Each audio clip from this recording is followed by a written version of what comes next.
Assalamualaikum warahmatullahi wabarakatuh. Kembali lagi di channel saya. Dalam video kali ini akan membahas tentang sholat Jumat di Idul Adha. Lalu bagaimana sih hukumnya mengenai sholat Jumat tapi di waktu Idul Adha? Yang mana sudah menjalankan sholat Idul Adha, apakah itu wajib menjalankan sholat Jumat? Bisa digantikan dengan sholat duhur? Dan ini akan dibahas oleh Ustadz Dadi Hidayat secara detail. Mari kita sama-sama menyimaknya dalam video kali ini. Saya hanya akan tegaskan dua hal saja sebelum saya tutup. Satu, ini ada pertanyaan. Waalaikumsalam warahmatullahi wabarakatuh, Ustaz. Saya Abdullah Al-Minangkabawi dari Lampung. Bingung ya? Kalau Lampung, Al-Lampung. Minangkabau, Al-Minangkabawi. Ini baru saya sepanjang hidup. Ada orang dari Minangkabau, tapi menyebut dari Lampung. Gelarnya Al-Minangkabawi. Mungkin orang Minangkabau sedang di Lampung. Ya. Ada saya Ahmad Khatib Al-Minangkabawi. Ahmad Khatib Al-Minangkabawi. Masya Allah, itu ulama besar.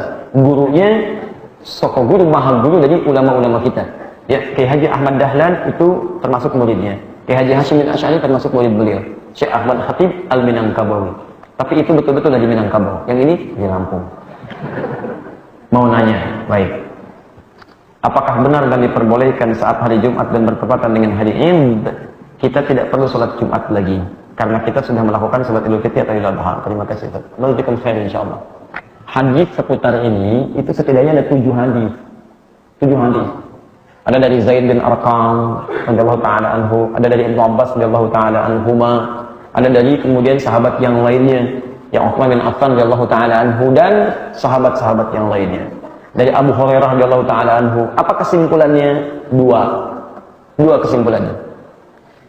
Pertama, jika hari Id bertepatan dengan Jumat, bertemu di situ syariat Jumat dengan syariat Id, maka keterangan pertama ada rukhsah.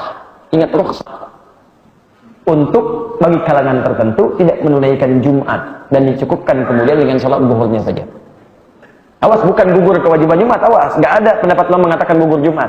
Jadi jangan antum simpulkan Jumatnya gugur karena bertepatan Idnya dengan Jumat. Bukan, tidak ada keterangan begitu. Yang ada rukhsah. Ini kesimpulan pertama. Bagi kalangan tertentu, untuk dia mendapat keringanan, tidak menunaikan Jumatnya, tapi menunaikan langsung.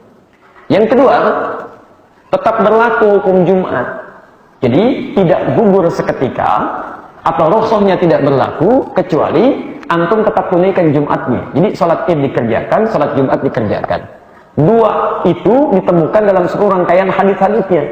Semua mengatakan aqad ijtama'a idain, sungguh telah berkumpul 2 hari raya idain. 2 hari raya itu apa? Hari raya pertama adalah hari Jumat. Jumat itu kan raya setiap pekan. Yang keduanya adalah raya dalam tahunan, Idul Fitri atau Idul Adha, khususnya Idul Adha. Bertemu di 2 waktu itu. Saat bertemu, Nabi memberikan pilihan. Pernah Nabi mengatakan, lihat kalimatnya, faman shalla, maka siapa yang ingin menunaikan salat, faman shalla, kan? Siapa yang ingin menunaikan salat, maka silakan kerjakan. Faqad ajzahu, Allah memberikan pahala baginya. Dan siapa yang ingin mendapatkan rukhsah, maka dia tunaikan zuhur. Ada lagi Nabi mengatakan dalam kesempatan tertentu, maka siapa yang ingin Jumatan kerjakan Jumat, siapa yang ingin ambil rukhsah maka silahkan dia mengerjakan zuhur.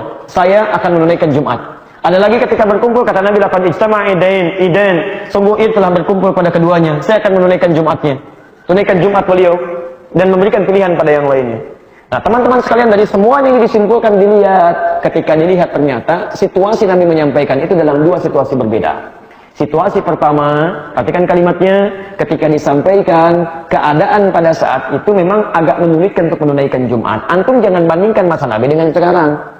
Zaman sekarang enak, mau nyembeli, fasilitas ada, nyaman, kebersihan bisa cepat, pakaian bisa banyak, bersih-bersih bisa cepat. Antum kondisikan zaman Nabi. Mau nyembeli hewan, di awal-awal masa Islam, nyembeli hewan.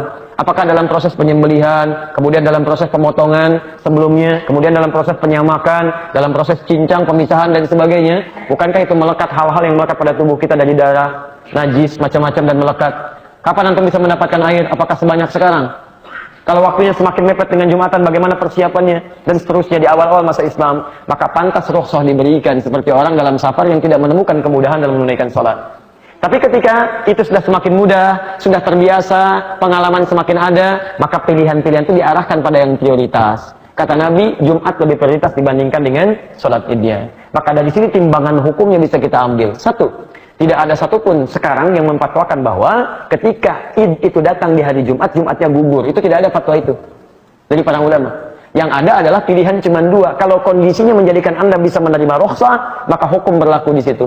Anda ambil rukhsah Jumat, kerjakan zuhurnya. Tapi kalau tidak ada alasan untuk rukhsah, bahkan bisa Anda tunda dulu sementara, Anda lanjutkan lagi selanjutnya, maka Jumat lebih diprioritaskan. Karena hukum Jumat berada di atas hukum sholat id. Apa hukumnya Jumat? Wajib. Apa hukumnya sholat id? Sunnah. Sunnah. Anda ketinggalan yang sunnah tidak mengerjakan, nggak ada dosa bagi Anda. Tapi kalau Anda ketinggalan Jumat dan meninggalkannya, dosa bagi Anda. Maka itu yang di atas lebih diprioritaskan. Kalau saya memilih tetap mengerjakan yang Jumatnya dan mengerjakan yang idnya. Jangan dibalik. Saya pernah punya teman dari Afrika. Itu Masya Allah. Kalau Jumatan, ada sifat malas bagi dirinya. Tapi satu kali dalam masa id, dia ketiduran. Begitu bangun orang sudah kembali dari id. Marah-marah. Gimana untuk id? Kenapa saya nggak dibangunkan? Kenapa saya dibangunkan? Teman-teman bilang, antum nih gimana? Jumat yang wajib, antum santai. Ketinggalan sholat id yang sunnah, antum marah-marah. Akhi, kalau Jumatan, tiap pekan ada. Kalau sholat id, setahun nunggunya. Masya Allah. Nah, kalimat itu tidak tepat sebagai hujah. Tidak tepat sebagai hujah. Jadi kalau ingin menimbang hukum, bukan masalah waktunya. Yang ditimbang adalah kekuatan prioritas hukumnya. Paham? Dan yang kedua adalah situasi yang sedang kita alami dalam kondisi kita mengamalkan amalannya. Sekira itu yang bisa disampaikan untuk malam ini. Izinkan kami menyampaikan pengumuman. Yang pertama, teman-teman yang lapar, antum lebih baik singgah dulu di belakang ada makanan, silahkan nikmati ya. Saya sarankan yang jualan, antum lebih baik mendengarkan taklim. Ya, dagangan antum kita beli, silahkan antum dapatkan. Apa yang jualan antum ambil aja. Tidak bayar ya. Tidak bayar silahkan. Kalau mau sodakoh aja ke masjid dan sebagainya. Ya silahkan antum dapatkan itu.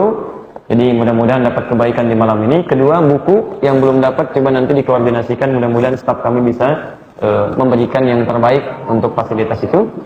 Yang kedua, bagi yang puasa nanti insya Allah kita coba koordinasikan supaya nanti ada jatah untuk berbuka dari mulai Jumat besok sampai dengan selanjutnya. Dan kalau Jumat besok itu jadi bagian dari rukhsah karena juga bagian dari raya.